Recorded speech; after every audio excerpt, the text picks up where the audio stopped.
हम लोग पिछले क्लास में केबिल के अंतर्गत जो प्रदोष आएंगे, फॉल्ट आएंगे, उनके स्थान का या लोकेशन का निर्धारण कर रहे थे।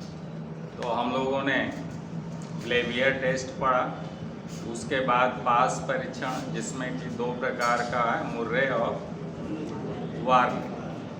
तो मुर्रे का पिछले क्लास में हो गया, और ये जितना भी लूप टेस्ट है, चाहे मुर्रे साहब का है चाहे वार्ले साहब का है, सभी जो है व्हीटस्टोन ब्रिज के सिद्धांत पर कार्य करता है। तो ये पिछले टॉपिक में सारी बातें हो चुकी, ठीक है ना। तो आज हम लोग पढ़ेंगे वार्ले, वार्ले पास परीक्षण द्वारा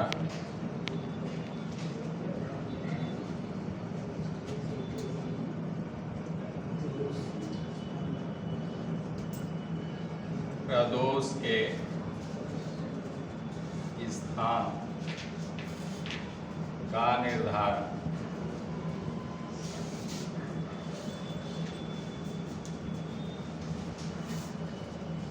चूंकि वार्ले वैज्ञानिक थे, उन्होंने ये परिपथ दिया बेटा, तो इसलिए उसी के नाम पर या उन्हीं के नाम पर इसका नाम पड़ गया वार्ले पास परीक्षण।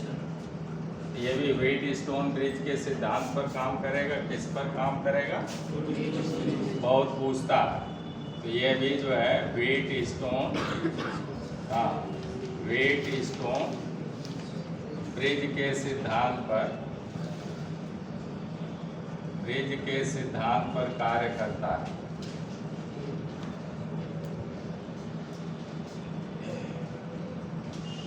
पर कार्य करता है।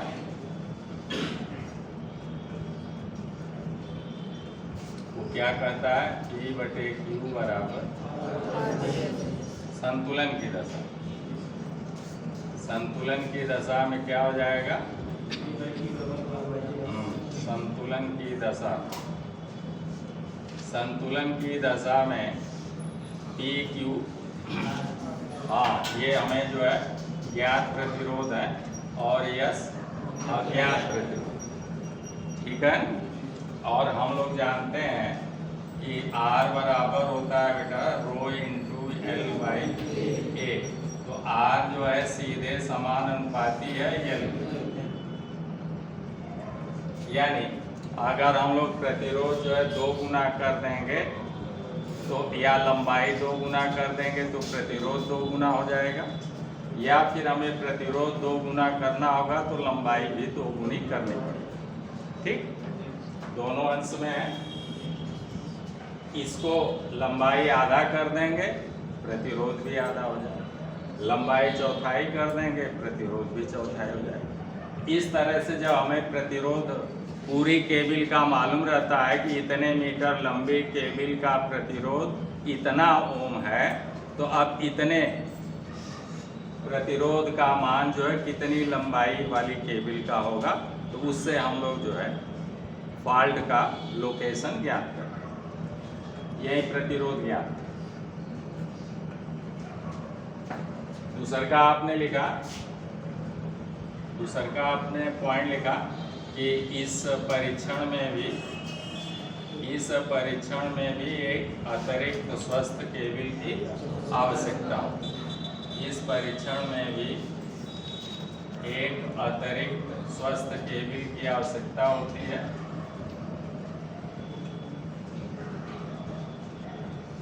स्वस्थ केबिल की आवश्यकता होती है, लिख लीजिएगा। और तीसरा आपने लिखा कि इस परीक्षण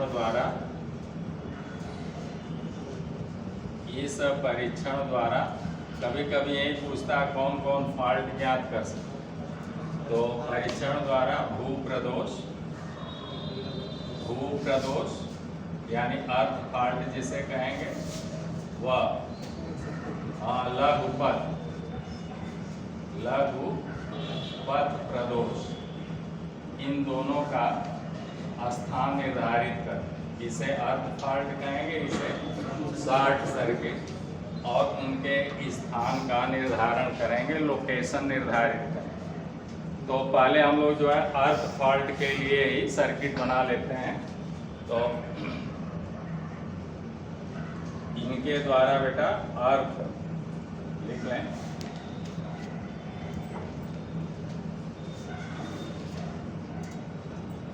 अर्थ फॉल्ट है, या पूरा लिख लें, अर्थ फॉल्ट के स्थान का निर्धारण करना।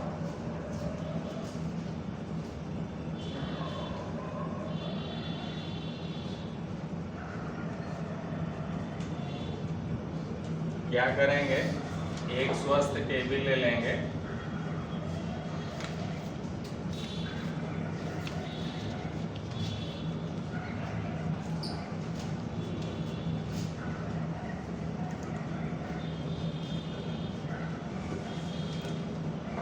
और एक प्रदोषी केबल ले लेंगे जिसका फॉल्ट ज्ञात करना है।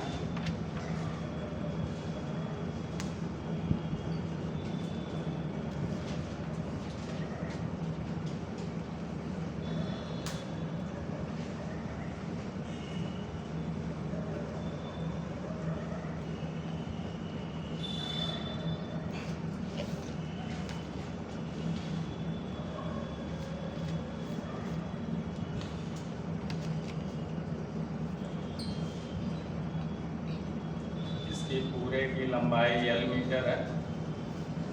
केबल की लंबाई, प्रत्येक केबल की लंबाई क्या मीटर है? हाँ, इसकी भी L मीटर है, इसकी भी L मीटर, और इनका प्रतिरोध स्मॉल r ओम है। कितना? हाँ, प्रत्येक केबल का प्रतिरोध स्मॉल r ओम है।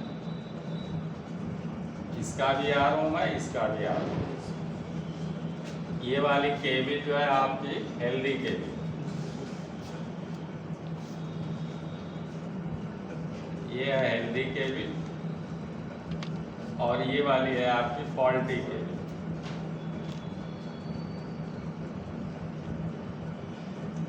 फॉल्टी केबल यानी प्रदोषी केबल, ठीक। अब इनके जो है इन सिरों को हम लोग जो है जोड़ देंगे। इनके इन सिरों को क्या करें? हाँ, किसी निम्न प्रतिरोध की पट्टी से जोड़ दें।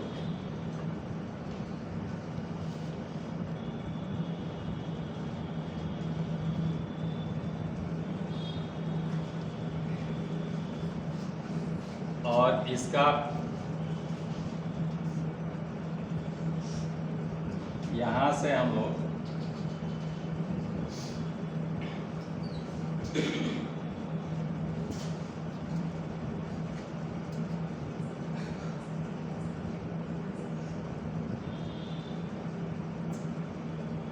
ऐसे जोड़ देंगे और ऐसे।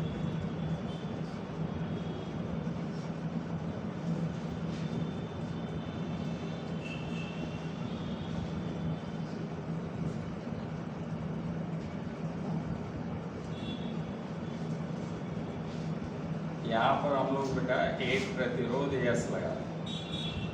कौन सा? S लगा देंगे, जो कि वेरिएबल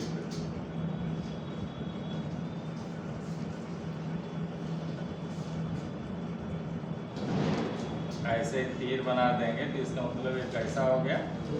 वेरिएबल प्रतिरोध हो गया। और फिर इसे जोड़ देंगे ऐसे।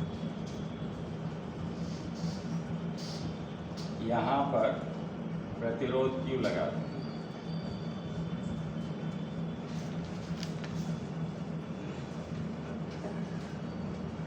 यहाँ पर प्रतिरोध, इस भुजा में कौन सा प्रतिरोध? P। और यहाँ पर गैल्वेनोमीटर लगा दें।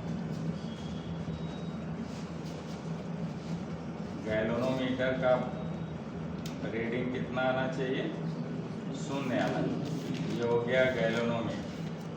जब 0 आ जाएगा बेटा तो हम लोग जान जाएंगे कि हमारा ब्रिज जो है या परिपथ जो है वो संतुलित हो गया, संतुलन की दशा में आ गया। कब संतुलन होगा? जब गैलोनोमीटर का रीडिंग 0। अब मान लीजिए कि यहाँ पर अर्थ फॉल्ट है, यहाँ से करंट जो है वो जा रही है नीचे, ये अर्थ फॉल्ट।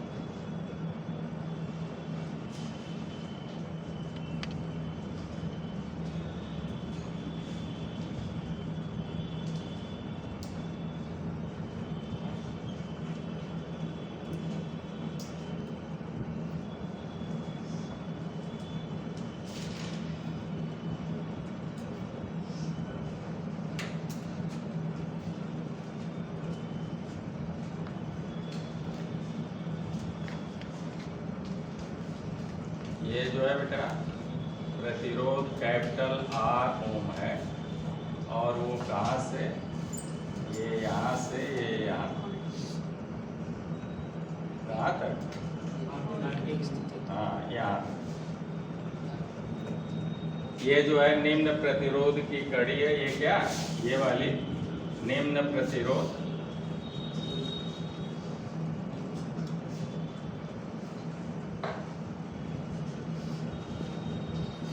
कड़ी है बेटा, या स्ट्रिप कहेंगे, पट्टी कहेंगे। पट्टी का प्रतिरोध कम रहेगा, तांबे वगैरह की मोटी पट्टी ले लेंगे और उससे जो है केबल के दोनों सुदूर सिरे, ये तो यहाँ पर आपको दिखाया गया ना, ये सिरा अयोध्या में होगा, कहीं और होगा, सुहावल में होगा, बहुत दूर होगा, तो इसे कहेंगे सुदूर सिरे। तो सुदूर सिरे के दोनों केबलों के सिरों को आपस में जोड़ देंगे, अथवा ऐसे जो है किसी पट्टी से जो है शार्ट करा देंगे। तो निम्न प्रतिरोध कड़ी या स्ट्रिप से संयोजित कर देंगे।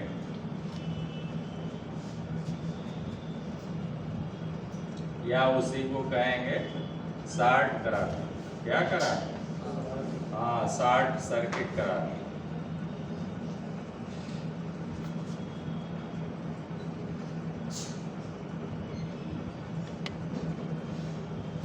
दोनों केबलों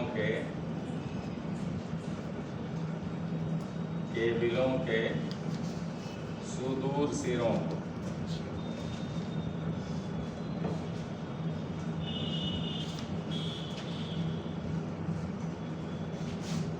अब यहाँ से एक बैटरी लगा देंगे।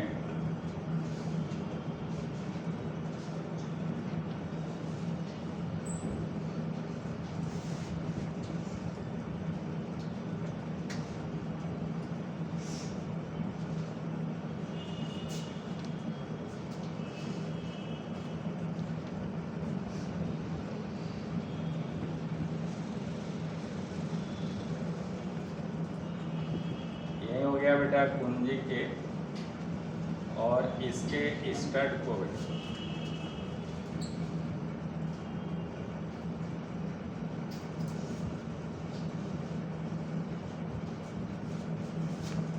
नंबर 2 बेटा, और इधर आ जाएगा आपका नंबर 1।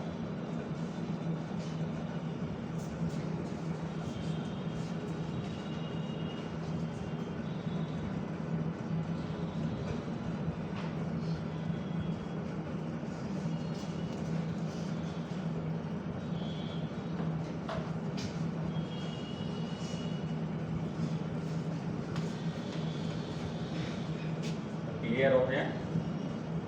अब जो है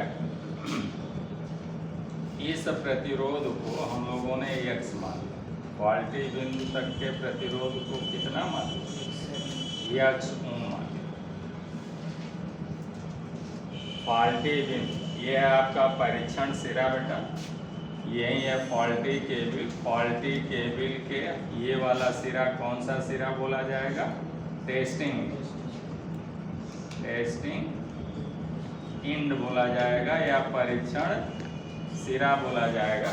तो परीक्षण सिरे से फॉल्ट बिंदु जो अर्थ फॉल्ट है, इसमें कौन सा फॉल्ट है? अर्थ फॉल्ट, यानी इंसुलेशन बेटा हट जाएगा या क्रैक हो जाएगा तो करंट जो है जमीन में जाने लगे, उसी को कहेंगे अर्थ फॉल्ट। तो अर्थ फॉल्ट जहाँ तक है उसका जो है प्रतिरोध x ओम मान लिया, कितना ओम? हाँ x ओम, और इसकी लंबाई परीक्षण सिरे से मान लिया कि L1 मीटर है। कितना? L1 मीटर, ये लंबाई L1 मीटर, इसी का मान ज्ञात है। यही जो है परीक्षण सिरे से लंबाई L1 हमें ज्ञात हो जाएगी तो हम जान जाएंगे कि कितने मीटर की दूरी पर इसमें जो है अर्थ फॉल्ट आ गया है। ये फॉल्ट यहाँ लिख देते हैं, कौन सा फॉल्ट? अर्थ फॉल्ट। और ये वाला जो है आपका 1 पॉइंट कितना? हाँ ठीक। तो इस समय जब आप कुंजी के स्टड को, यही आपका स्टड है, ये आपका स्टड है,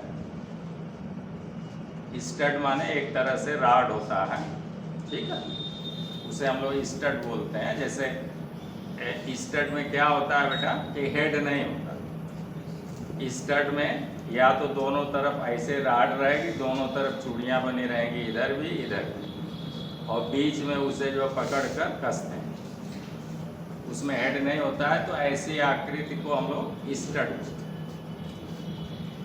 तो ये स्टड को बेटा 1 नंबर से टच करा देंगे तो ये अर्थ वाले से यहाँ से जुड़ जाएगा, और जब यहाँ से जुड़ जाएगा तो इसमें जो है उस समय का जो पाठ्यांक होगा ये वेरिएबल, यही है आपका S वेरिएबल रेजिस्टेंस है, इसका जो उस समय पाठ्यांक होगा उसको नाम दिया गया S1। और जब इसी कुंजी वाले स्टेट को नंबर 2 से कनेक्ट कर देंगे तब यहाँ से जुड़ जाएगा, और उस समय जो है इसका पाठ्यांक, अब इतना प्रतिरोध और जुड़ जाएगा, इसका पाठ्यांक बदल कर S2।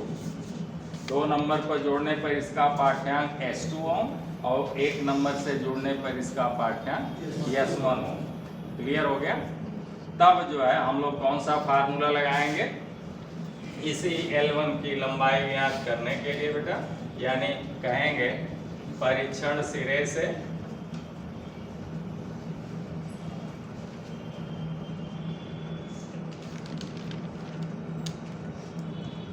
प्रदोषी केबिल के परीक्षण सिरे से प्रदोष बिंदु की लंबाई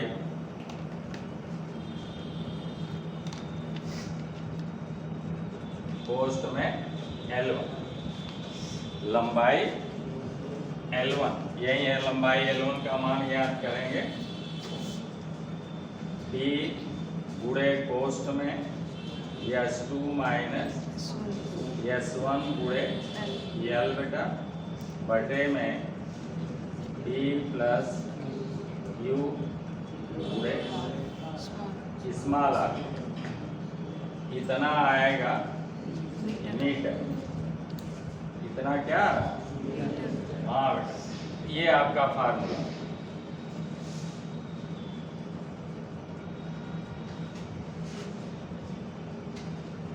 वेट स्टोन ब्रिज के सिद्धांत पर रखेंगे ना, P/Q बटे बराबर R/S करेंगे बेटा। एक बार यहाँ पर S1 रखेंगे और एक बार S2 रखेंगे, ऐसे करेंगे तो फिर लास्ट में L1 बराबर जैसे उसमें हम लोग किए थे वैसे ही आ जाएगा। तो ये इतना मीटर हो गया। क्लियर हो गया? अब जो है ये अर्थ फॉल्ट का जो हम लोग फार्मूला, इसी फार्मूले से हम लोग जो है लघुपथ प्रदोष यानी शॉर्ट सर्किट फॉल्ट भी ज्ञात करें। ये है आपका अर्थ फॉल्ट। अर्थ फॉल्ट लोकेशन के लिए फार्मूला हो गया, लोकेशन है तो बेटा, और ये वाला अब हम लोग बनाने जा रहे हैं, ठीक है। तो हम लोग जो है हमारा तो इसी में बन जाएगा, इसी में मैं संशोधित कर देता हूँ, आप लोग नए सिरे से बना लें। तो यहाँ पर हो गया बेटा शॉर्ट सर्किट कौन सा या लघुपथ।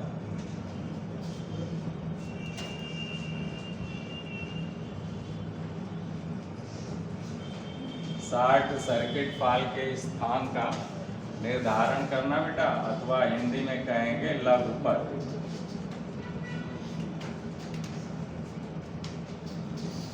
लघुपथ प्रदोष के स्थान का निर्धारण करना।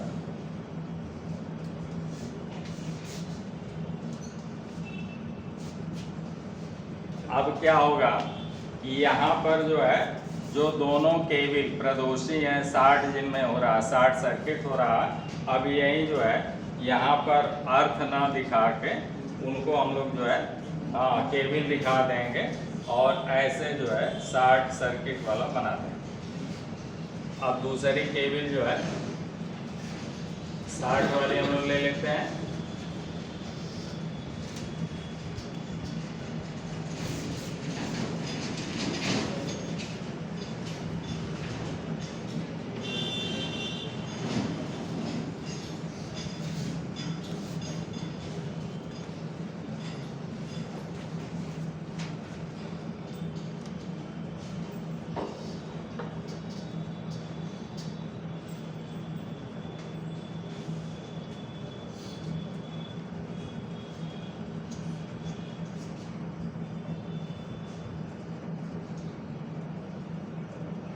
ठीक है, अब ये भी आपकी फॉल्टी केबिल हो गई। कौन सी? ये भी आपकी फॉल्टी केबिल, या हिंदी में लिख देते हैं प्रदोषी केबिल।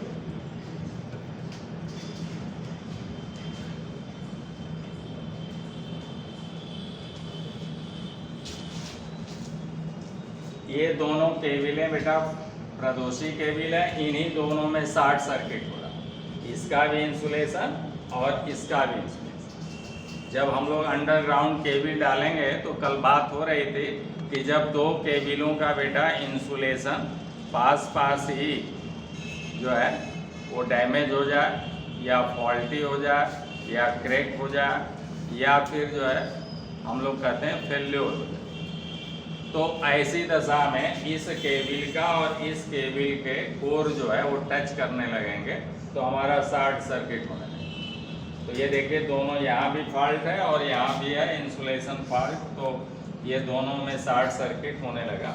अब सर्किट इसके माध्यम से 1 नंबर से पूरा होगी और फिर 2 नंबर के माध्यम से ही पूरा हो जाएगी। तो 2 नंबर के माध्यम से जब पूरा कराएंगे तो उस समय यस का प्रतिरोध जो है S2 बोला जाएगा, और जब 1 नंबर की इस फॉल्ट के माध्यम से सप्लाई जाएगी तब उस प्रतिरोध को हम S1 हो जाएगा। और इसी फार्मूले में फिर रखकर और शॉर्ट सर्किट वाले प्रदोष को ज्ञात कर, ये हो गया आपका चित्र वही है, बस वहाँ पर जो अर्थ के जगह पर दोनों जो है फॉल्टी केबिलें जो आपस में लघुपथ हो रही हैं उनको बना दिया। एक स्वस्थ केबिल की जरूरत पड़ेगी, स्ट्रा, ये स्ट्रा स्वस्थ केबिल। तो चलिए, तो इस अभी आगे फिर देखा जाता है।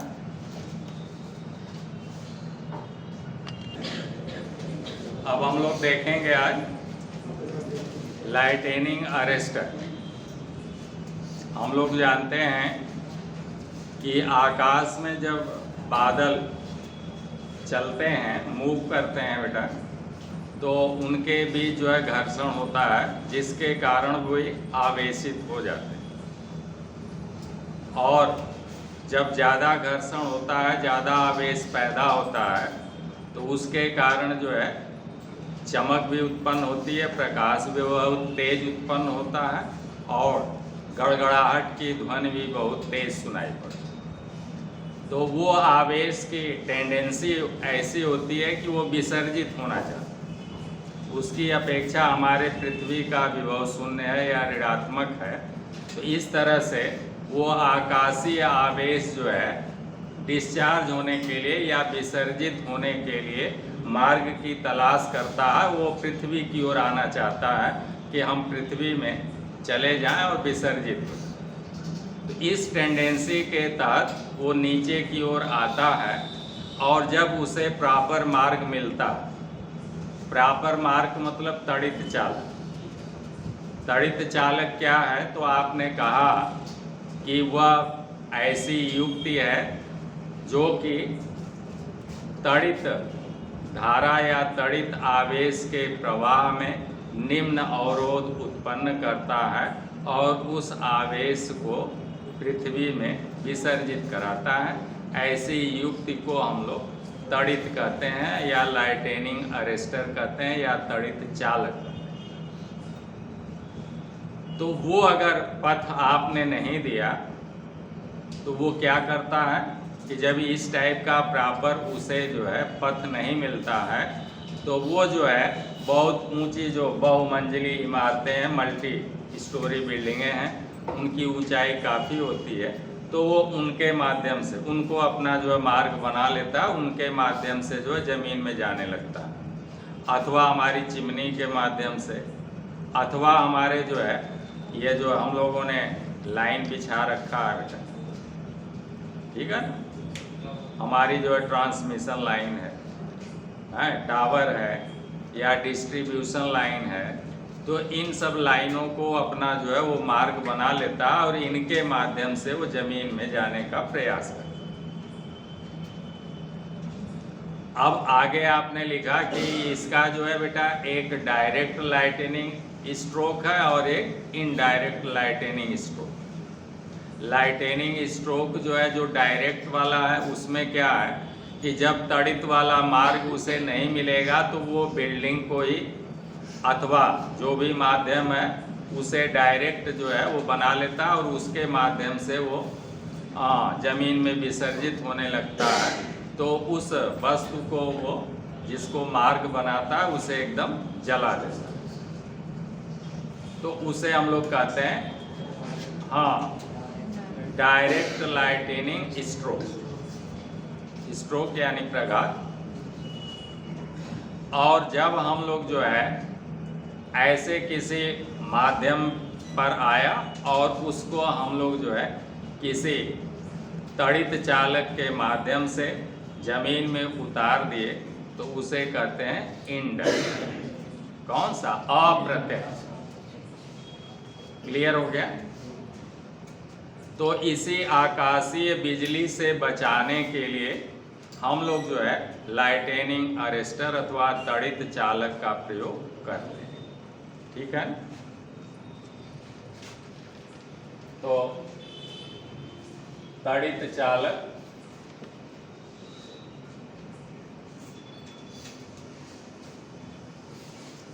चालक को क्या कहेंगे?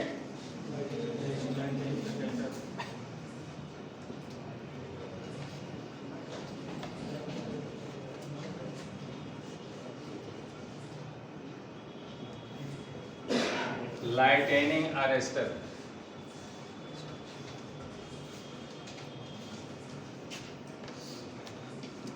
पहली पॉइंट आपने लिखा कि जब आकाशीय बादल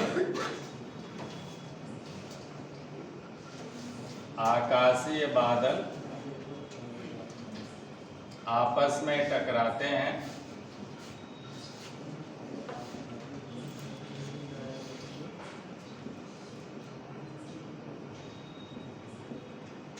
तो वे आवेशित हो जाते हैं। क्या हो जाते हैं? आवेशित हो जाते हैं।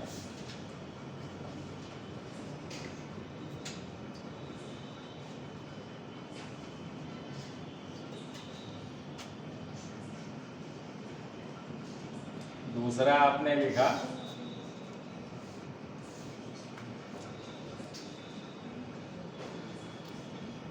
इस आवेशन के फलस्वरूप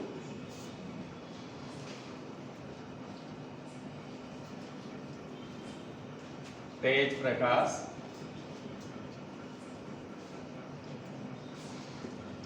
प्रकाश व गड़गड़ाहट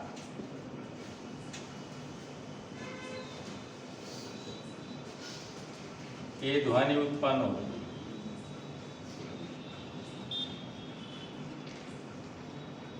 ये ध्वनि उत्पन्न होती है, लिख लीजिएगा। अगला आपने लिखा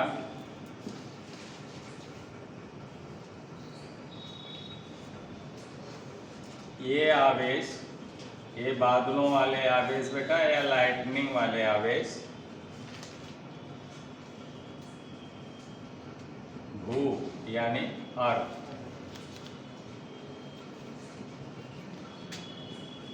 अर्थ में विसर्जित होने के लिए, विसर्जित होने के लिए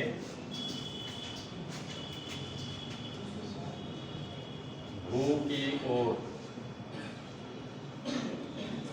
भू की ओर गतिशील होते हैं।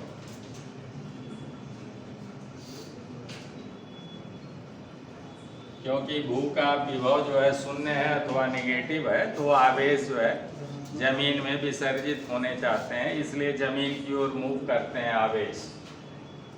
भू में विसर्जित होने अथवा होने हेतु, बेटा होने हेतु भू की ओर गतिशील होते हैं। अगली पॉइंट, जब उचित मार्ग नहीं मिलता है, जब उचित मार्ग क्या होगा, तड़ित चालक। हाँ, तो जब तड़ित चालक आपके बिल्डिंग पर नहीं लगा है, आपके टावर पर नहीं लगा है, आपके लाइन पर नहीं लगा है, आपके चिमनी पर नहीं लगा है, तो उचित मार्ग उसे मिलेगा नहीं।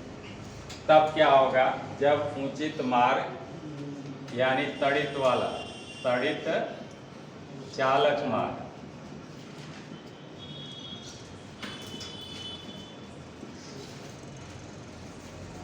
नहीं मिलता है, नहीं मिलता है,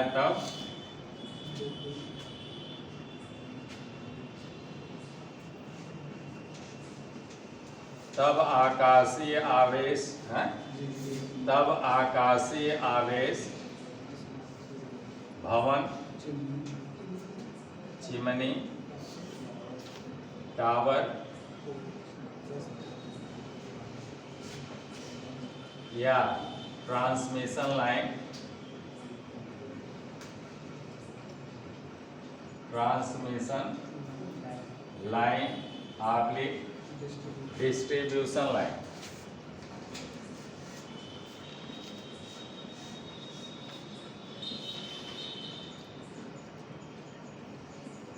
लाइन को अपना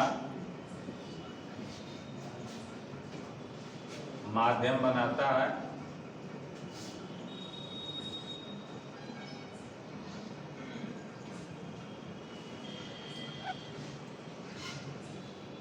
ठीक है, जब इनके द्वारा अर्थ होगा बनाता है और जब इनके माध्यम से, इनके माध्यम से जमीन में विसर्जित होता है,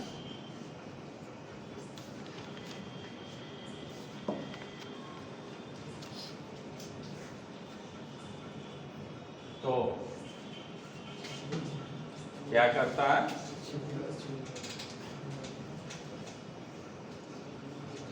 कितने एम्पियर की धारा डाल देता है, 10 किलो एम्पियर से 90 किलो एम्पियर, ठीक है, विसर्जित होता है। तो अपने उच्च एम्पियर से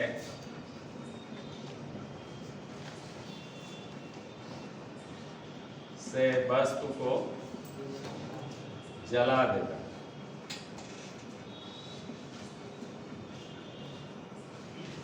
जला देता है बेटा, इसे प्रत्यक्ष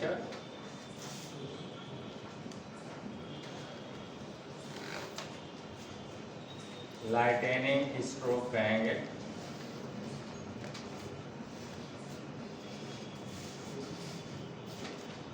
स्ट्रोक या प्रघात कहेंगे, क्या कहेंगे?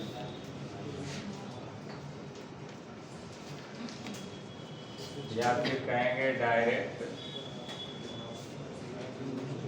हाँ, लाइटनिंग स्ट्रोक कहेंगे। डायरेक्ट लाइटनिंग स्ट्रोक कहते हैं, लिख लीजिएगा, कहते हैं आगे।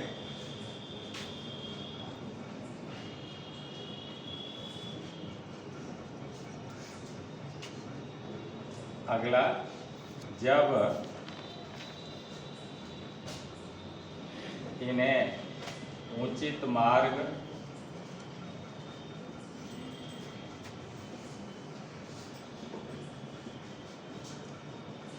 जैसे इन पर अगर हम लोग भवन पर, चिमनी पर, टावर पर लाइटनिंग अरेस्टर या तड़ित चालक लगा दें तो उन्हें उचित मार्ग मिल जाए। तो जब इन्हें उचित मार्ग द्वारा भू में विसर्जित कराते हैं, भू में विसर्जित करते हैं,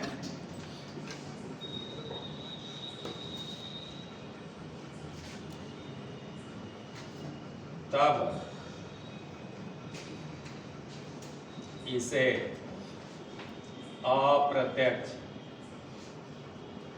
अप्रत्यक्ष लाइटनिंग प्रघात कहते हैं।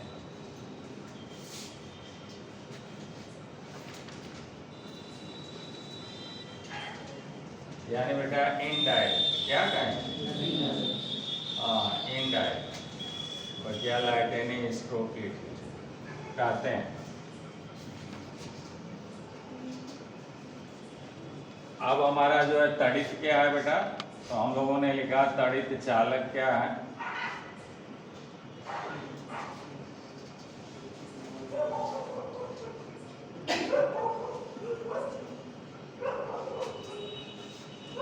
लिख लें बेटा, वह निर्मित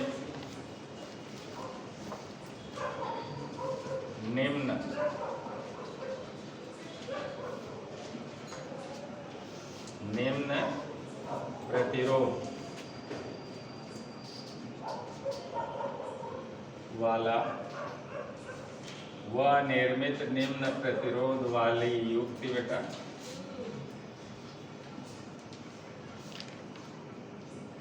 जो आकाशीय वैद्युत को या आकाशीय आवेश को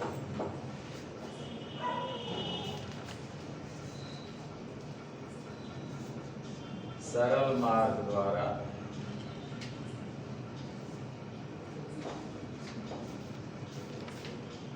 भू में, हाँ, विसर्जित करता है, भू में विसर्जित कराता है,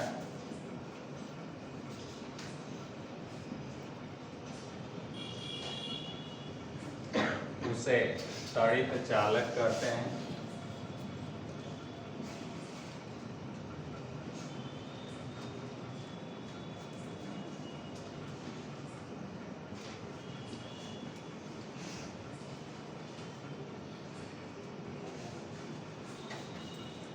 जला देता है बेटा या जलाकर नष्ट कर देता? क्या जला देता है या जलाकर? हाँ, जलाकर नष्ट कर देता।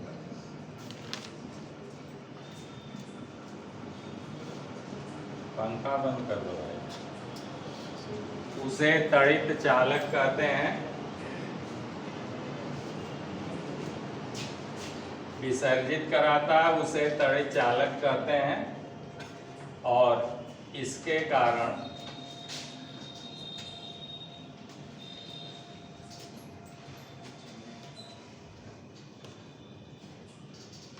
भवन टावर, भवन टावर और वैद्युत परिपथ, वैद्युत परिपथ व उपकरण, वैद्युत उपकरण जैसे बेटा ट्रांसफार्मर वगैरह सभी सुरक्षित होते हैं, सभी सुरक्षित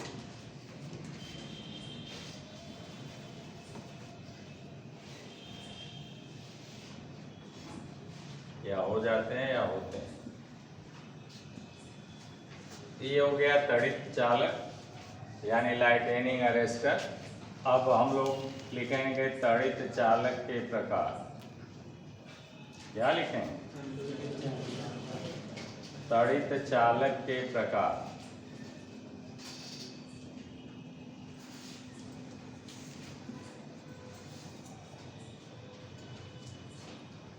तो हमारा त्वरित चालक बेटा कई प्रकार का है।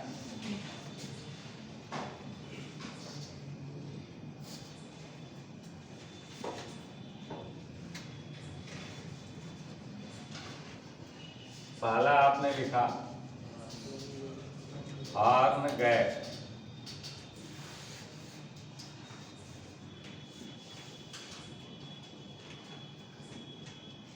Lightning arrester. दूसरा का आपने लिखा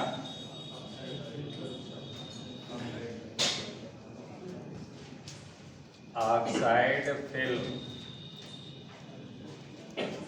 लाइटनिंग अरेस्टर। लिख लेंगे लाइटनिंग अरेस्टर। तीसरा का आपने लिखा पैटर्न। क्या लिखा? Pilot, pilot lightning arrester.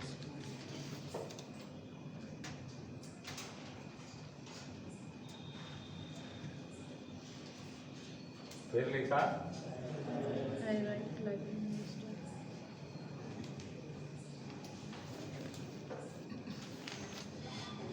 चौथा लिखा बेटा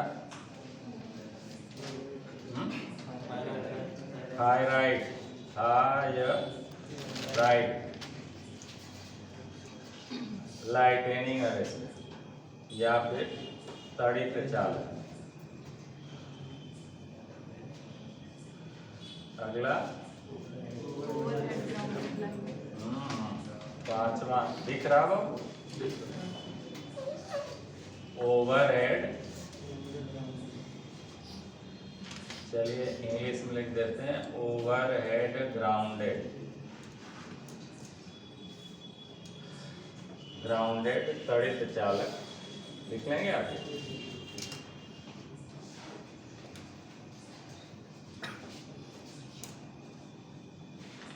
ऐसे ये मेन है। अब हम लोग एक एक करके देखते हैं। पहले हॉर्न गैप लाइटनिंग अरेस्टर देखते हैं हम लोग।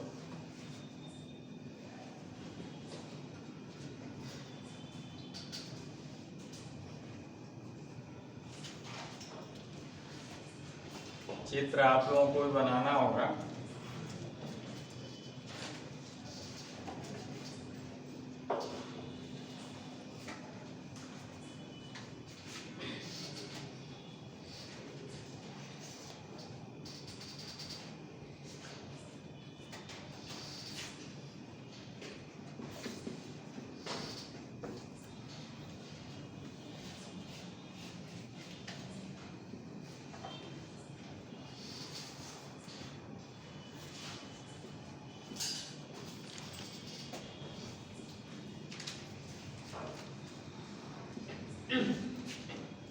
इसको बेटा हम लोग जो है हॉर्न माने सींग होता है, ये गाय के सींग जैसा ये मुड़ा होता है। तो जो चित्र आपको बनाना है वो इस टाइप से बना लीजिए। जैसे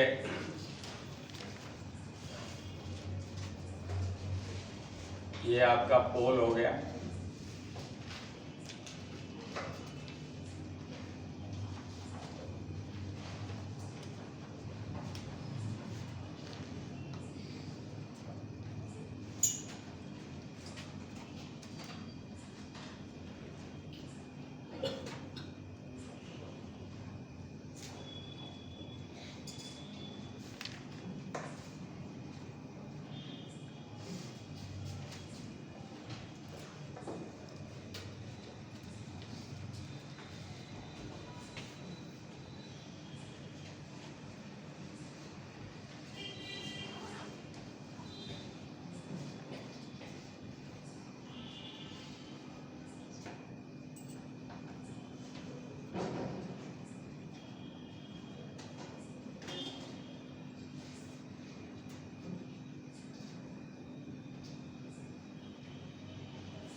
बेटा इंसुलेटर लग रहा, क्या लग रहा?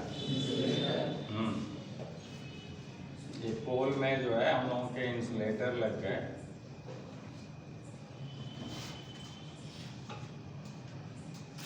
ये डिस्क हो गई ना, ये कुछ समझ में आ रहा है? ये डिस्क हो,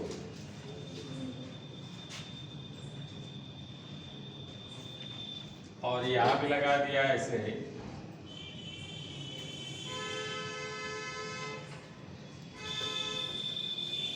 ऐसे ही यहाँ भी लगा दिया, मान लीजिए।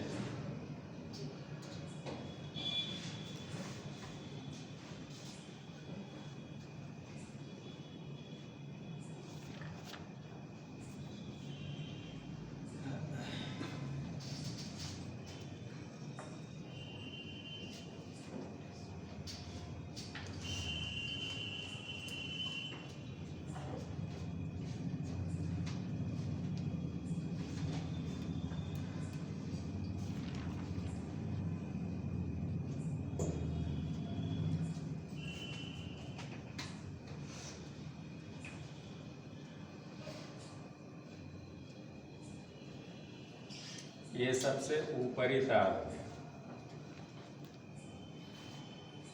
ये वाला।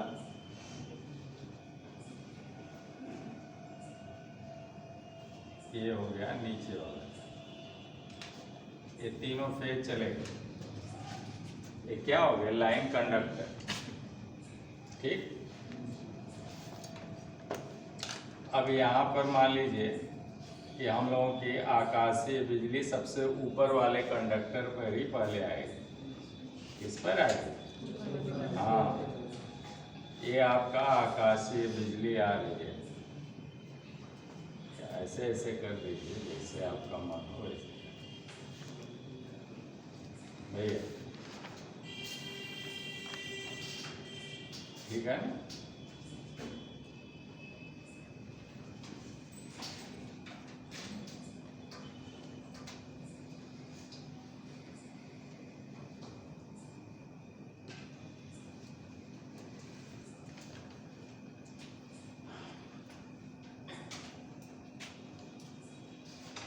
यहाँ पर बेटा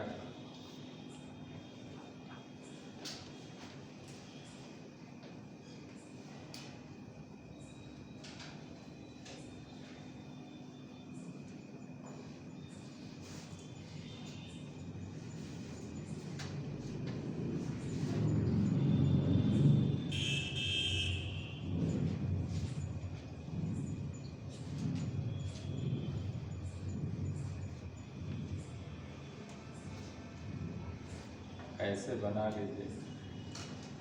ये भी क्या? इंसुलेटर। और यहीं से आपका ये आ जाएगा, ये जुड़ जाएगा हार्न गैप। ये चालक, तड़ित चालक। ये कैसे मुड़े हुए हैं? हाँ, गाय के सींग जैसा ऐसे।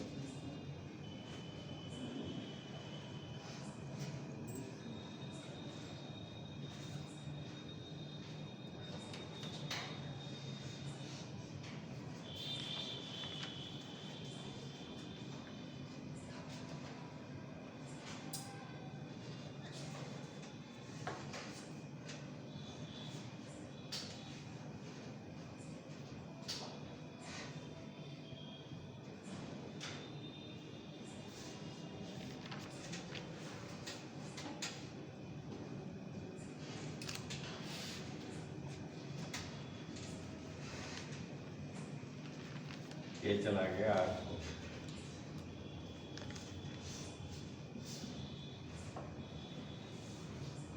अर्थ बेटा ये वायर हो गया, अर्थ वायर। अर्थ वायर जो है निम्न प्रतिरोध का मोटा तार लेंगे, निम्न प्रतिरोध की मोटी पट्टी लगा देते।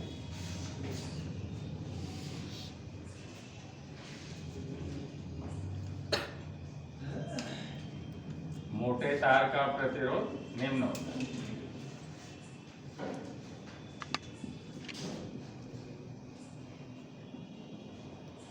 ये हम लोगों का बेटा पोल हो गए, ये हमारे लाइन कंडक्टर हो गए, ये हमारे क्या है सर, लाइन कंडक्टर।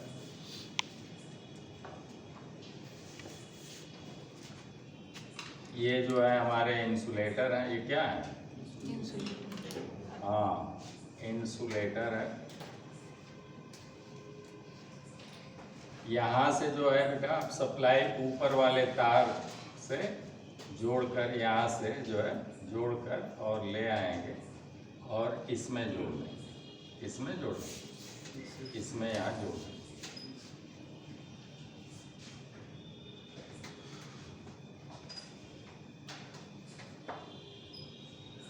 ठीक है, समझ में आ रहा?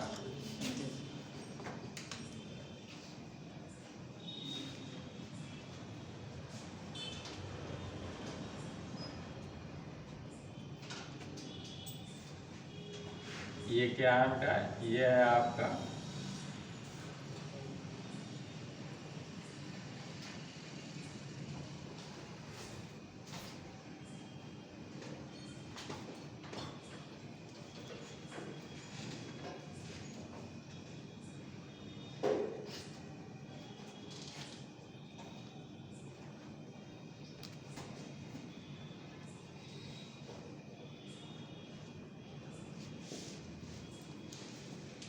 ये आपका बेटा जो ये है एयर है, ये क्या है, हाँ यही है एयर गैप।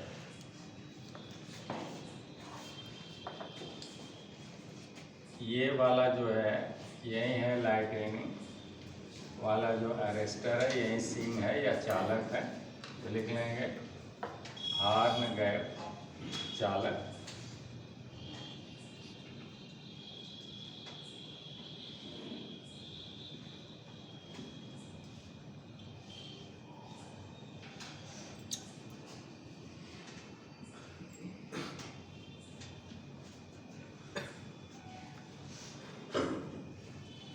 ये दोनों जो हैं वो हॉर्न गैप वाले हैं बेटा, और ये दोनों क्या हैं, चालक, तड़ित के यही दोनों चालक हैं। और ये सींग जैसा, गाय के सींग जैसा मुड़े हुए हैं, इसलिए इसका नाम है पड़ गया हॉर्न गैप, लाइटनिंग अरेस्ट। और ये जो है उच्च प्रतिरोध है, ये क्या है,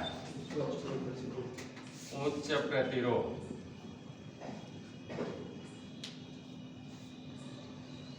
इधर क्या करते हैं कि ट्रांसफार्मर में हम लोग जो है, ये मान लीजिए कि ट्रांसफार्मर है,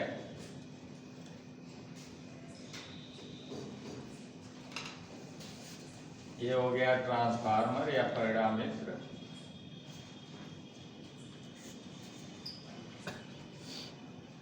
आगे लाइन तार मान लीजिए कि ट्रांसफार्मर से जुड़े हैं, तो एक टर्मिनल आपका ये हो गया ट्रांसफार्मर वाला, ये डिस्क हो गई, और फिर जो है ये हो गया। अब इस पर जो है तार ले आएंगे, तो इसे क्वाइल के रूप में ऐसे ऐसे लुपेट कर यहाँ कनेक्ट कर, फिर ऐसे दूसरे को ले आएंगे,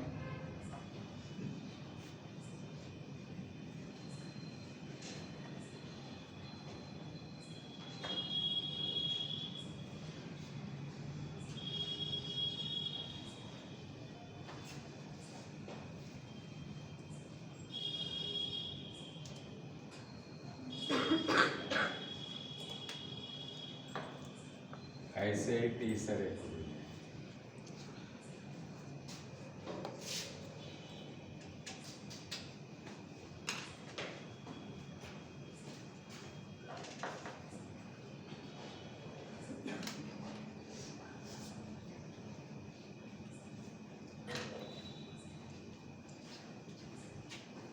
ये हो गया, ये ट्रांसफार्मर के तीनों टर्मिनल हो गए, ये इंसुलेटर हो गया, और इसमें जो है यही जो है चोक क्वाइल है। ये कौन सी क्वाइल है, हाँ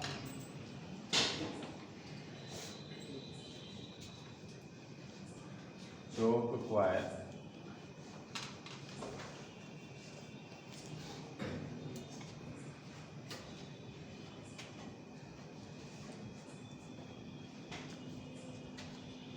इसे चोक कॉइल भी कह सकते हैं, अथवा क्या कहेंगे,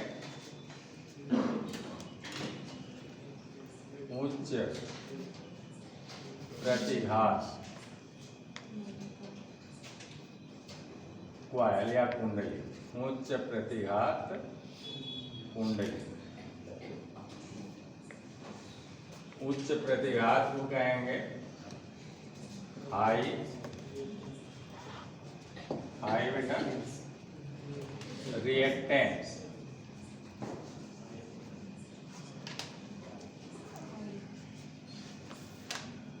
कॉइल, हाई रिएक्टेंस कॉइल, जिसे हम लोग कहते हैं एक्सएल।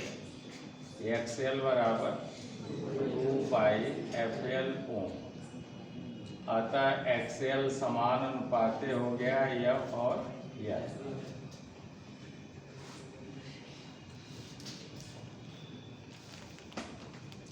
इसी को हम लोग चोक कुंडली भी कह सकते हैं। क्या कह सकते हैं?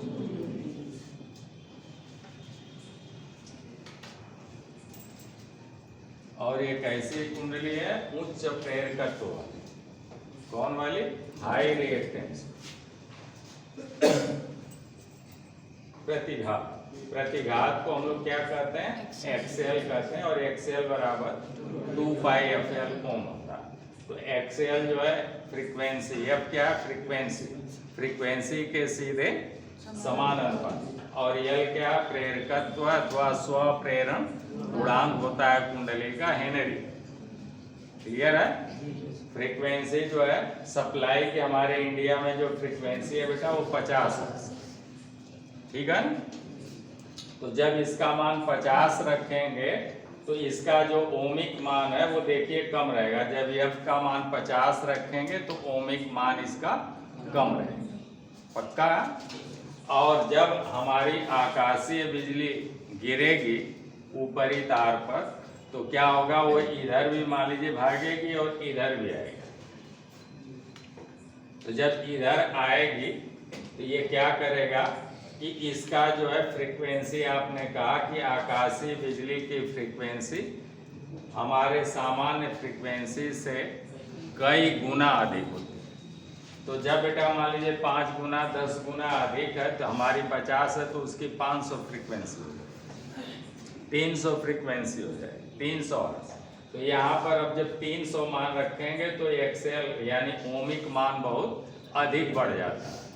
तो इसलिए जब ओमिक मान इसी कुंडली का बहुत अधिक बढ़ जाएगा तो आकाशीय बिजली को एक ट्रांसफार्मर में जाने नहीं देगी, बल्कि जो है अपने प्रतिरोध के कारण, अपने ओमिक मान के कारण उसे रोकेगी और प्रेरित करेगी कि तुम जो है इस मार्ग से जाओ और जमीन में अर्थ हो जाओ। तो यही बात आपको लिखाया गया बेटा कि ट्रांसफार्मर के साथ लाइन तारों के बीच में हम लोग जो है उच्च प्रतिघात वाला या हाई रिएक्टेंस वाली चोक कुंडली या क्वाइल को लगाते हैं और उसका प्रतिघात यही है, प्रतिघात एक्सएल बराबर 2 पाई FL। अतः 2 तो बेटा कांस्टेंट है, पाई का मान 3.14 कांस्टेंट है, केवल एफ और एल पर एक्सएल निर्भर करेगा। तो हमारी जो है आकाशीय बिजली की फ्रीक्वेंसी बहुत अधिक है, इसलिए हमारे कुंडली का प्रतिघात जो है बहुत उच्च हो जाता है, ओमिक मान इसका बहुत उच्च हो जाता है और उसे ट्रांसफार्मर की ओर नहीं जाने देती है। और जबकि सामान्य फ्रीक्वेंसी हमारे लाइन की जो 50 हर्ट्ज है उस पर जो है इसका ओमिक मान कम हो जाता है। तो सामान्य फ्रीक्वेंसी वाली सप्लाई जो 50 हर्ट्ज वाली है उसे तो जो है ट्रांसफार्मर में जाने देती है, लेकिन जो हाई फ्रीक्वेंसी वाली आकाशीय बिजली के कारण अब फ्रीक्वेंसी बहुत बढ़ गई है उस वाली धारा को जो है ये अपने अंदर जाने नहीं देती है। तो ट्रांसफार्मर हमारा सुरक्षित रहता है और उसे जो है प्रेरित करती है कि आप जो है इधर से जाओ। ठीक? अब इधर क्या? इधर आपका जो है हार्न गैप लाइटेनिंग अरेस्टर लगा हुआ है। ये 2 चालक इसमें लगे होते हैं। ये दोनों चालक देखिए इंसुलेटर के ऊपर लगाए गए हैं और इनकी बनावट जो है गाय के सींग जैसी है, इसलिए हॉर्न माने सींग होता है, तो इसलिए इसे जो है हार्न गैप, तो दोनों के बीच में हम लोग एक गैप रखते हैं। दोनों चालकों के बीच, उन चालकों की बनावट सींग जैसी है, उनके बीच में तो ये एयर गैप रखा गया। हाई वोल्टेज है तो एयर गैप ज़्यादा रखेंगे, और कम वोल्टेज है एयर गैप कम रखेंगे। जैसे आपने कहा कि भाई 400 वोल्ट तक के लिए एयर गैप आप रखेंगे, एयर गैप 1.6 mm रखेंगे, ठीक है ना। और अगर 11 मान लीजिए 11 kV है तो इसके लिए एयर गैप का मान 15 mm रखेंगे। तो ऐसे और भी वोल्टेज बढ़ता जाएगा तो इनके बीच का ये वाला जो गैप वो दूरी बढ़ जाएगी। वोल्टेज ज़्यादा होने पर इनके बीच की जहाँ कुछ नहीं है वहाँ एयर भरा, इसलिए उस स्थान को हम लोग कहते हैं एयर गैप। कम वोल्टेज में ये दोनों पास पास रखी जाएंगे, और हाई वोल्टेज पर इनका यूज किया जा रहा है तो दूर दूर। क्लियर है? तो ऐसे है।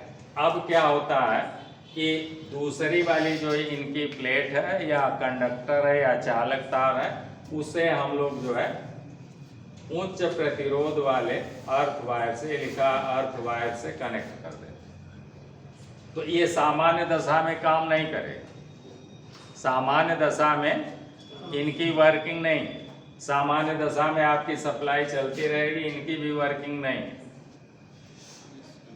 जैसे ही आकाशीय बिजली होगी या किसी कारण से सर्ज वोल्टेज होगा, जो हमारा वोल्टेज, सर्ज वोल्टेज क्या है आपने कहा, सर्ज वोल्टेज।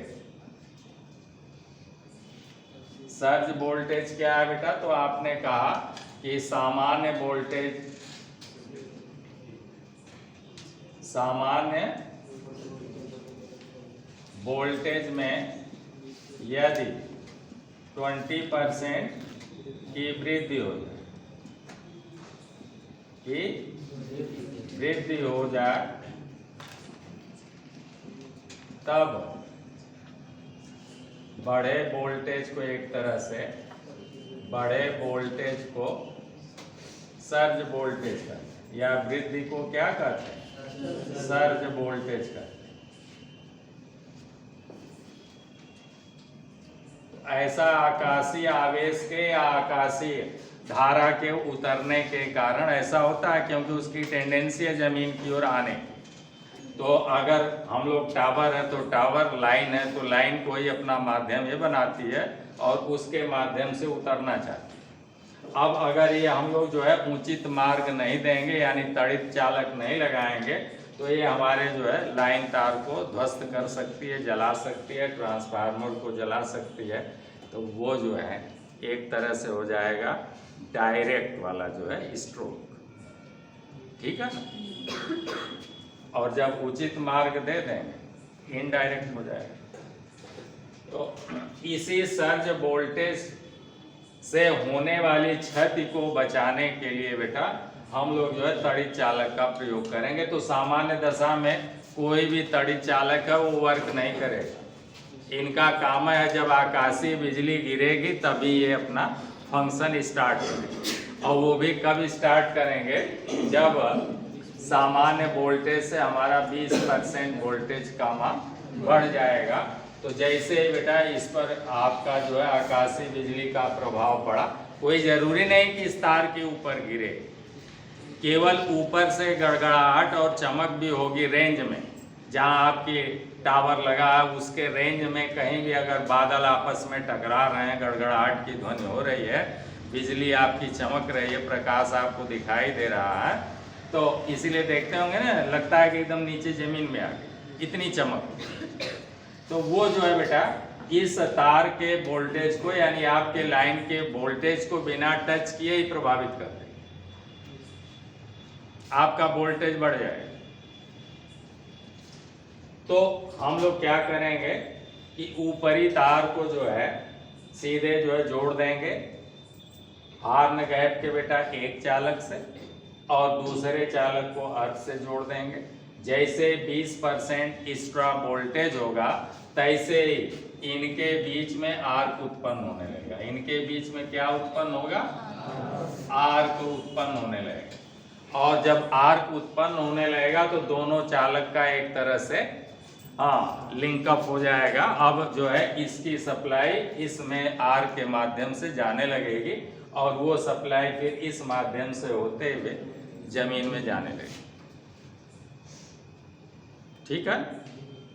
अन्यथा की स्थिति में जैसे आकाशीय बिजली कम हुई तैसे यहाँ आर का बनना समाप्त हो जाएगा, ये अपने नॉर्मल पोजीशन में आ जाएंगे और हमारा फंक्शन इसका जो है सप्लाई हमारी चलती रहेगी। ठीक है ना। ये केवल एक्स्ट्रा जो वोल्टेज हो जाएगा, एक्स्ट्रा जो करंट हो जाएगी उसको उतारने का काम, अर्थ में डालने का काम सुरक्षित मार्ग से, कम अवरोध वाले मार्ग से करेगा बेटा।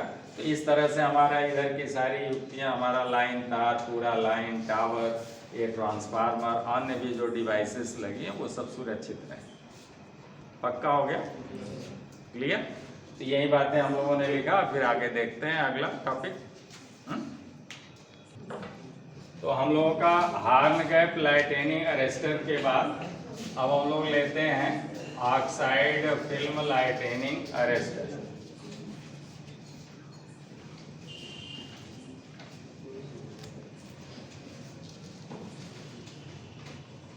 ऑक्साइड फिल्म लाइटनिंग अरेस्टर, इसमें आपने लिखा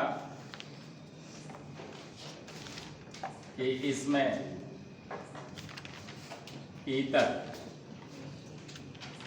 पीतल को क्या कहते हैं? ब्रास बैंड हो। पीतल क्या है बेटा? तो ये कॉपर प्लस जिंक की मिश्र धातु, ये एलॉय मेटल। एलॉय को क्या कहेंगे? मिश्र धातु। एलॉय मेटल है। आगे इसमें पीतल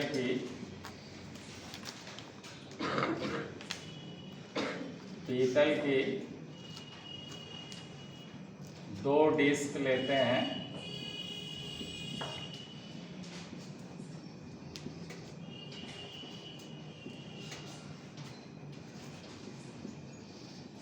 जिनका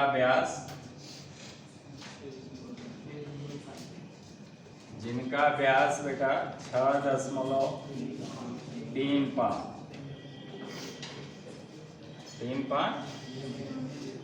मिलीमीटर की सेंटीमीटर है, mm बेटा, तथा मोटाई 1.2 mm रखते हैं।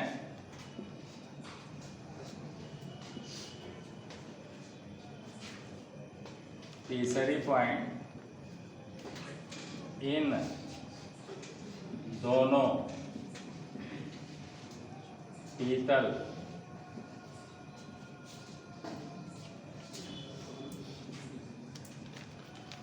डिस्क के अंदर लेड पर ऑक्साइड PbO2 कहेंगे, लेड पर ऑक्साइड, लेड पर ऑक्साइड का चूर्ण भर देते हैं। किसका? चूर्ण भर देते हैं और साथ ही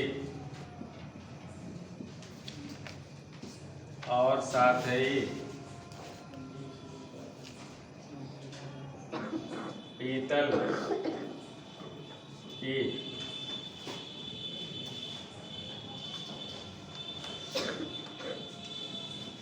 डिस्क के आंतरिक सतह पर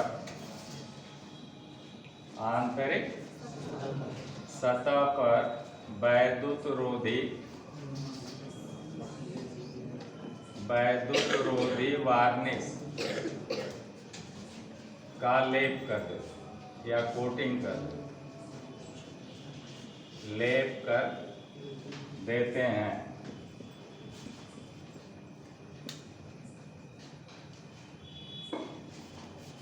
अगली पॉइंट, इस प्रकार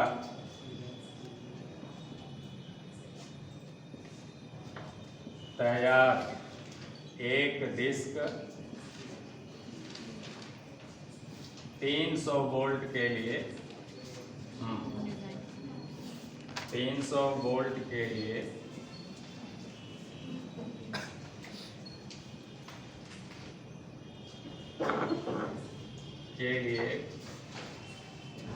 कारगर होती है। एक डिस्क कितने के लिए? अगली पॉइंट, अधिक वोल्टेज हेतु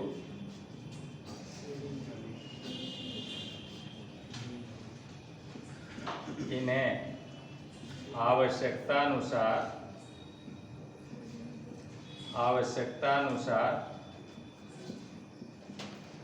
श्रेणी क्रम में जोड़कर प्रयोग करते हैं। श्रेणी क्रम में जोड़कर प्रयोग करते हैं। अगली पॉइंट, इनका प्रयोग या इस लाइटनिंग अरेस्टर का प्रयोग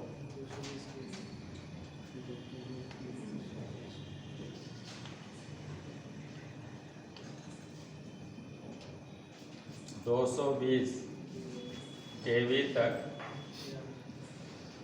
किया जा सकता है। क्लियर है? अब हमारी डिस्क कैसे बनेगी बेटा, तो ऐसे देख लें।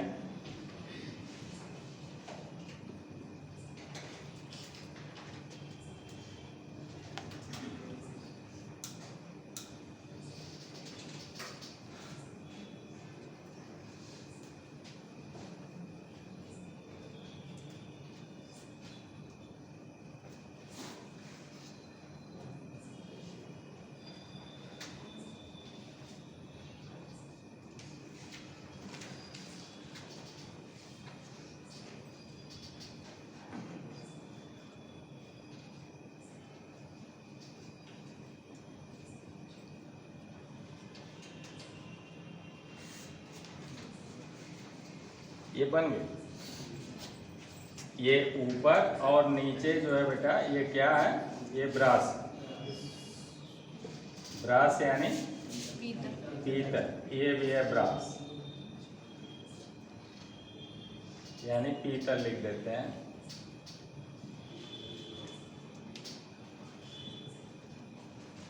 दिख रहा भाई? ये हो गया पीतल का, दोनों डिस्कें हो गई।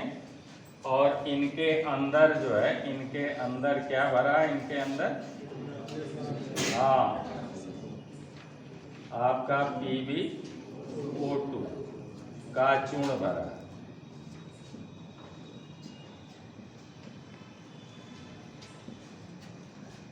लेड पर ऑक्साइड का चूर्ण भरा हुआ और अंदरूनी सतह पर वार्निश की कोटिंग की। ये हो गई आपकी वन डिस्क। ये कौन सी डिस्क हो गई? ये वन डिस्क की रचना हो गई। एक डिस्क की रचना हो गई। और एक डिस्क अभी कितने वोल्टेज के लिए हो गई? 300 वोल्ट। अब आवश्यकता अनुसार 600 वोल्ट पर उपयोग करना है तो 2 लगाएंगे, 3 लगाएंगे, 4 लगाएंगे, 5 लगाएंगे। तो ऐसे हम लोग जो है अब डिस्कों को यहाँ पर लगा देंगे। कहाँ पर लगा देंगे? यहाँ पर लगा देंगे। और ऊपरी सिरे को बेटा जोड़ देंगे। ठीक है? तो हम लोग जो है ऐसे अब डिस्क, मान लीजिए एक ये लग गई, फिर जो है दूसरी लग गई, फिर ऐसे तीसरी लग गई, फिर ऐसे चौथी लग गई, फिर ऐसे लगा दिया डिस्क। किसकी डिस्क? यही पर। ठीक है ना? और फिर इसे जो है ऐसे यहाँ जोड़ दिया बेटा, यहाँ जोड़ दिया, और इसे जो है अर्थ वायर से जोड़ दिया। क्लियर हो गया? सारी डिस्कें बेटा यही हो गया आपका ऑक्साइड फिल्म लाइटेनिंग अरेस्टर। यही हो गया ऑक्साइड फिल्म लाइटेनिंग अरेस्टर।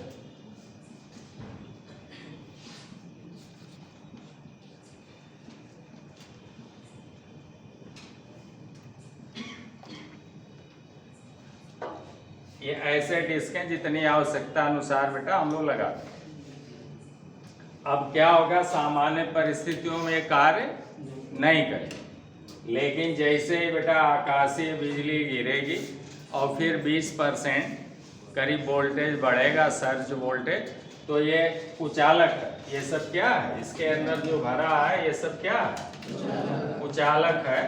तो ये सामान्य परिस्थितियों में अपने अंदर से इधर से धारा का प्रवाह नहीं होगा, लेकिन जब 20% बढ़ेगा या किसी कारण से अचानक हमारा जो वर्किंग वोल्टेज है उसके मान में वृद्धि होती है, तो ये क्या होगा कि ये तब जो है इसका जो ये कुचालक अंदर भरा है, ये कुचालक पदार्थ जो है एक तरह से चालक जैसा कार्य तब करने लगेगा, तब इसके अंदर से होकर धारा का प्रवाह शुरू हो जाएगा।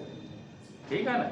अन्यथा की पोजीशन में ये कार्य नहीं करेगा, हमारी सप्लाई उधर रहेगी, इधर आने का कोई मतलब नहीं। और जैसे सर्ज वोल्टेज हमारा समाप्त हो जाएगा, तैसे फिर ये अपना कुचालक जैसा व्यवहार फिर करने लगेगा, और एक्स्ट्रा वोल्टेज अब इसमें कोई आने का चांस नहीं है। अब हमारी सप्लाई वैसे ही उधर चलती रहेगी। तो नॉर्मल पोजीशन में ये सब जो है तड़ित चालक जो है वो बेटा तभी काम कर गए, अपना फंक्शन तभी शुरू करेंगे जब तड़ित होगा, आकाशीय बिजली गिरेगी, तब ये काम करते हैं। अन्यथा की दशा में ये सुरक्षा के लिए एकदम तैयार है।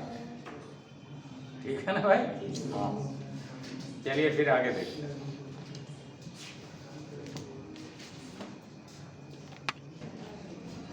अब हम लोग देखते हैं तीसरे नंबर वाला पायलट लाइटेनिंग अरेस्टर।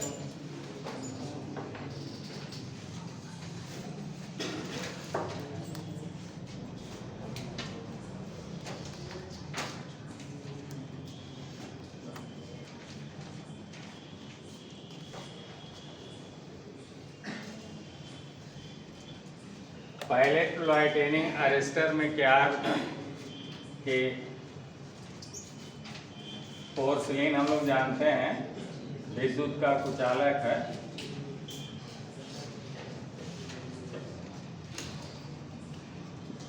पोर्सिलीन या इसे क्या कहेंगे, चीनी मिट्टी।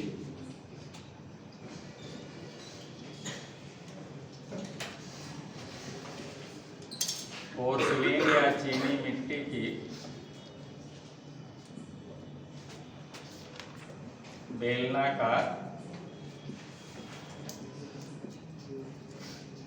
बेलनाकार पाइप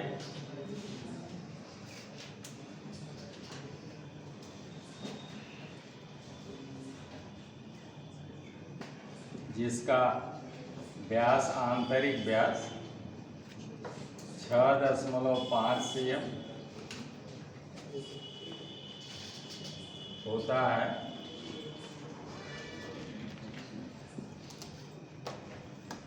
में लेड पर ऑक्साइड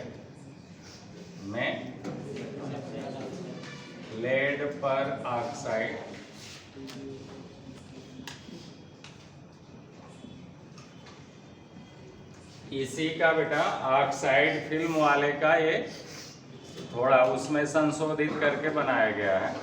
तो है वैसे ही, तो उसमें भी वही भरते हैं, इसमें भी वही भरेंगे। तो लेड पर ऑक्साइड पोस्ट में PbO2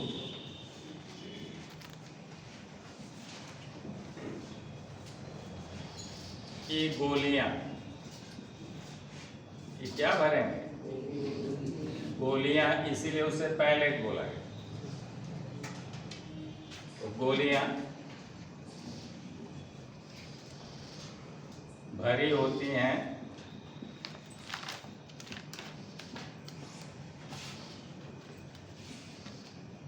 जिसका व्यास 0.63 सेंटीमीटर होता है। कितना होता है?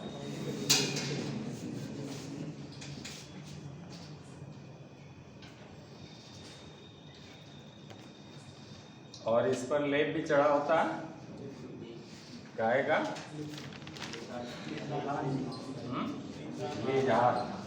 लिथार्ज लिथियम होता है ना। तो लिख लें अगली पॉइंट, इन गोलियों पर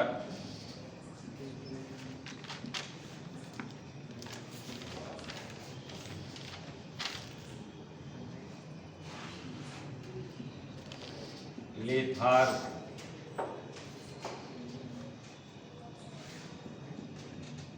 नामक पदार्थ की परत चढ़ी होती है, कि छिद्र युक्त परत चढ़ी होती है।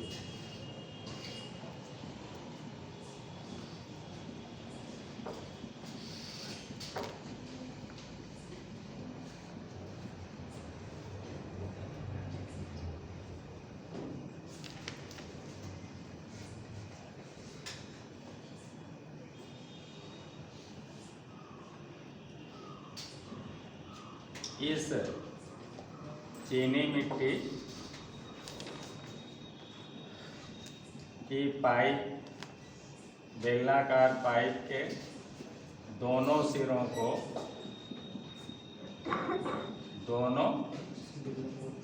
को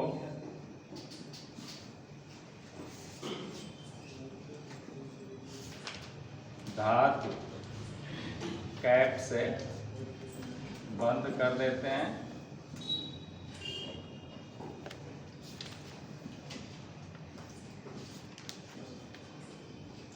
एवं इसी से सप्लाई संयोजित करते हैं।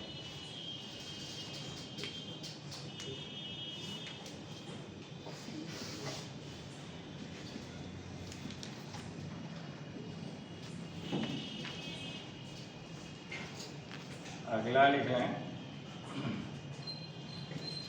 सामान्य दशा में ये कुचालक का कार्य कर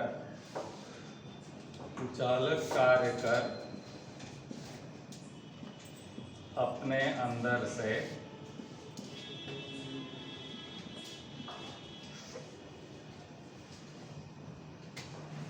प्रवाह बेटा या धारा प्रवाह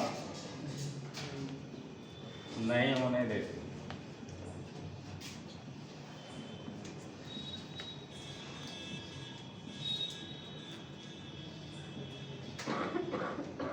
परंतु लिख लें, परंतु 20% से अधिक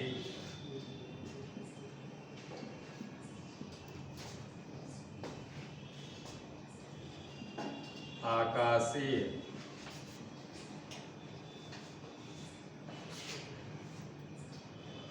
आवेश के कारण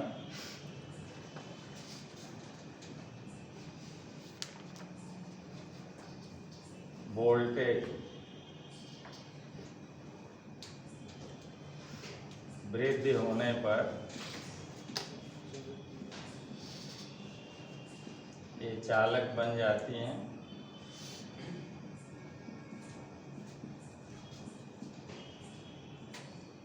ये गोलियां बेटा चालक बन जाती हैं जिससे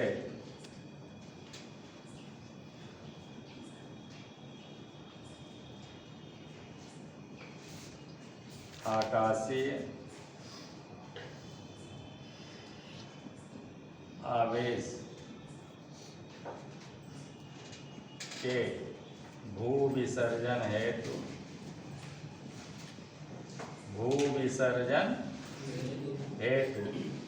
पद प्राप्त हो जाता है, पद प्राप्त हो जाता है और आकाशीय आवेश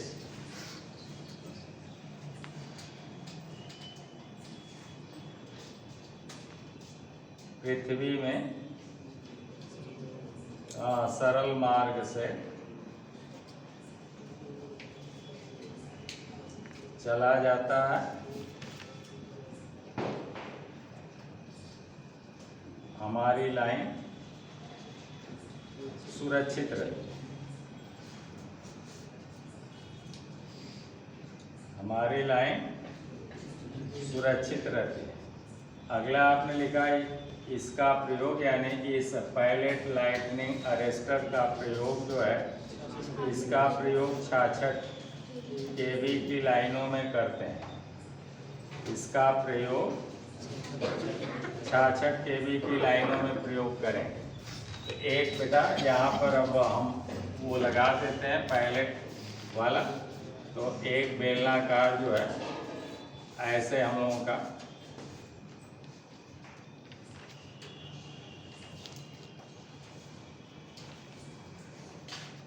ये हो गया, और इस पर बेटा ऐसे हम लोगों ने कैप लगा दिया।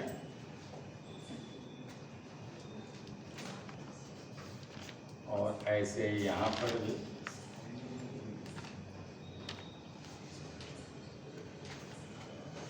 कैप लगा दिया। इसमें हम लोगों ने क्या भर दिया, ये इन गोलियां जो है आपने जिसकी चर्चा किया है वो गोलियां भर दी।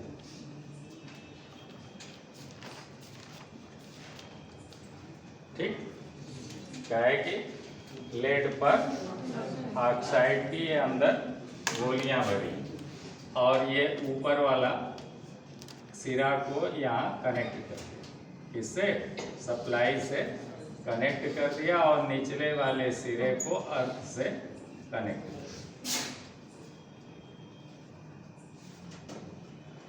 यही हो गया आपका पायलट। ये क्या हो गया, हाँ पायलट मीन्स टैबलेट या गोली होता है।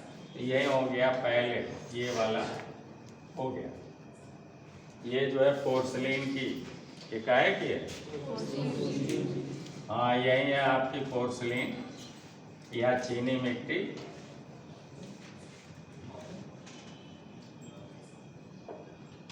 पोर्सलिन की ये पाइप हो गई, पोर्सलिन पाइप। इसमें ये जो है आपका पायलट हो गया, या आप कहेंगे गोलियां हो गई। ये गोलियां भरी हैं, ये गोलियां काहे की हैं, PbO2 की हैं। और इनके इन पर और नीचे ये क्या लगे हैं, कैप लगे। काहे के कैप है, मेटल के धातु, इन्हीं से संयोजन करेंगे। तो सामान्य अवस्था में ये कुचालक है, पोर्सिलिन में से धारा का प्रवाह नहीं होगा। लेकिन जब आकाशीय बिजली आएगी और इसके वोल्टेज में 20% की 20% वोल्टेज में अगर वृद्धि हो गई, तब क्या होगा, ये जो है चालक बन जाएगा और इससे सप्लाई आपको उतर कर जाने लगेगी। अब उसके बाद हम लोग पढ़ते हैं थायराइड तड़ित चालक।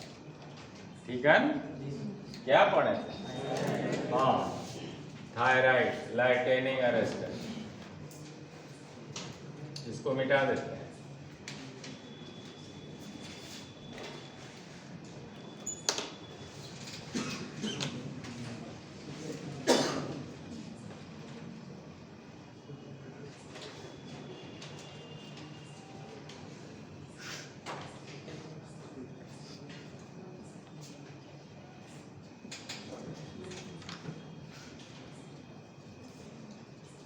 थायराइड ये थायराइड तड़ित चालक है। तो ये भी जो है क्या है, पैलेट लाइटनिंग अरेस्टर का ही सुधरा हुआ था।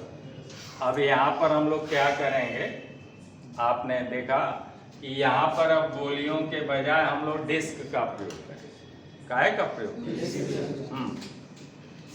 अब गोलियों के स्थान पर हम लोग जो है इसमें डिस्कों का प्रयोग करते हैं।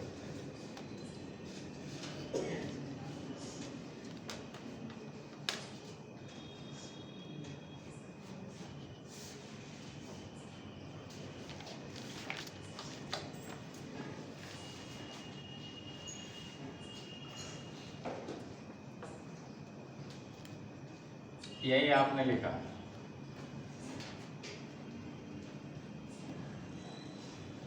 सब चीजें वैसे ही रहेंगी।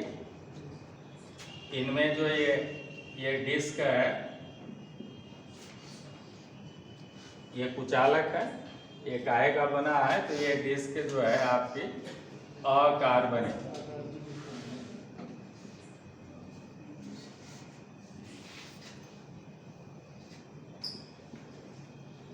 अकार्बनिक, चलिए लिख लीजिएगा, अकार्बनिक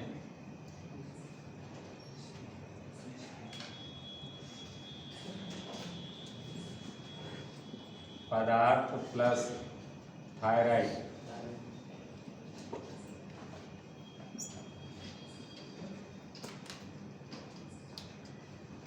थायराइड से मिलकर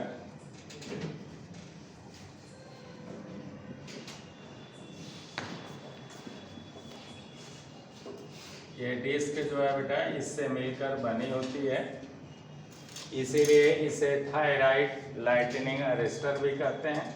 सेम इसी का पैलेट वाले का ही, उसमें भी ऐसे ही पोर्सिलीन की आपकी ये पाइप होगी, बेलनाकार बर्तन होगा, उसके अंदर जो है अकार्बनिक पदार्थ और थायराइड से मिली हुई डिस्क भर देते हैं।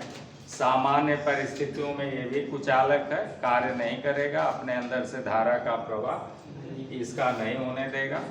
लेकिन जब सर्ज वोल्टेज आएगा, किसी कारण से 20% वोल्टेज अधिक हो गया, चाहे आकाशीय बिजली के कारण या किसी और के कारण, तब ये जो है चालक का कार्य करने लगेगा, इसकी कुचालकता एक तरह से डिस्टर्ब होने लगेगी और तब सप्लाई ऐसे जो है अर्थ होने लगेगी।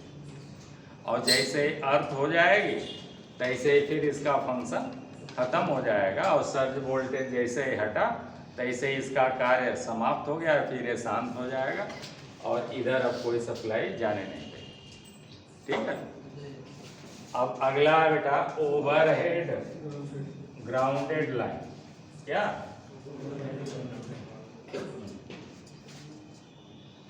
अगला हम लोग करते हैं, अगला लेते हैं ओवरहेड ग्राउंडेड लाइन।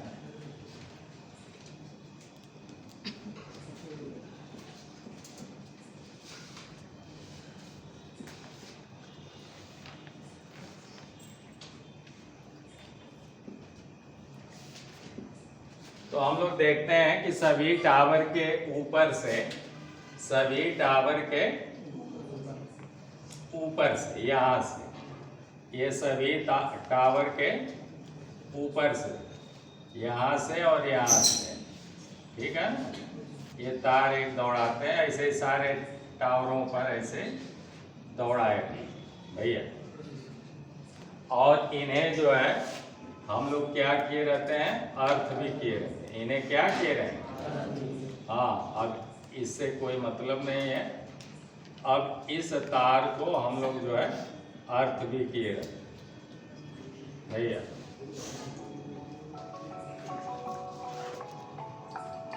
यही है आपका ये वाला जो सबसे ऊपर टावर के लगा रहता है, इसी तार को हम लोग कहेंगे ओवरहेड, हाँ, ओवरहेड, हाँ, ग्राउंडेड, ग्राउंडेड लाइन तार या लाइन वायर या खाली इतने। अब क्या होगा, जब आकाशीय बिजली गिरेगी तो पहले इसी पर क्या करेगा, हाँ, आकाशीय बिजली जब गिरेगी बेटा तो पहले इसी पर गिरेगी।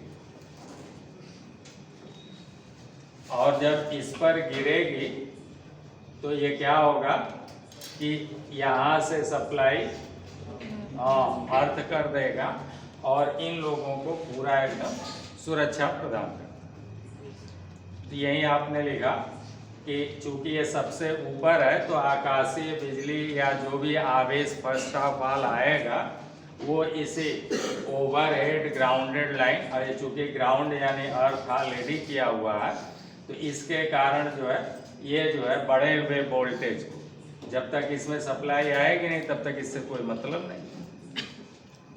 इनमें सप्लाई जा रही है उससे कोई मतलब नहीं। जब आकाशीय बिजली आएगी या किसी कारण से कोई बात हुई 20% एक्स्ट्रा जैसे ही वोल्टेज होगा वो जो है या उससे कम ही होगा तो वो जो है इस तार का प्रयोग करके हम लोग जो है उस बढ़े हुए वोल्टेज को या आकाशीय वोल्टेज को जमीन में उतार देते हैं और हमारी पूरी लाइन सुरक्षित रहती है। तो यही आपने लिखा कि ये जो है ये वाला जो है बेटा ओवरहेड ग्राउंडेड लाइन जो है वो सर्ज वोल्टेज पैदा नहीं होने देती, ठीक है ना।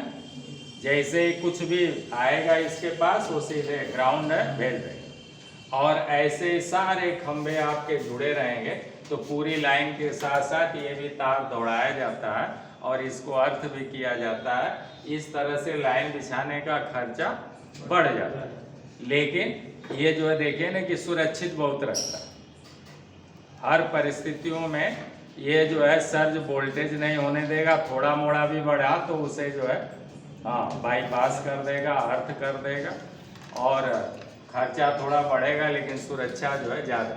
तो इसलिए हम लोग खर्चा को इग्नोर करते हुए इसका प्रयोग जो है अक्सर जो है ट्रांसमिशन लाइन में और डिस्ट्रीब्यूशन लाइन में करते हैं। अब ये बात जरूर है कि कहीं से भी ये टूटेगा तो शॉर्ट सर्किट होने की संभावना बढ़ जाए। तो यही बातें आपने लिखा। तो इतने प्रकार के लाइटनिंग अरेस्टर हैं, इनका हम लोग प्रयोग करेंगे। तो ये तो मेन एक तरह से लाइटनिंग अरेस्टर नहीं है, एक तरह से आपकी सुरक्षा युक्ति है ये भी, और जो कि हम लोग जो है अक्सर लगाते हैं, ठीक है। तो चलिए आज का क्लास यहीं समाप्त करते हैं, फिर आगे मिलते हैं अगले वीडियो में। तब तक के लिए आप लोगों को ढेर सारी मंगलमय शुभकामनाएं। धन्यवाद।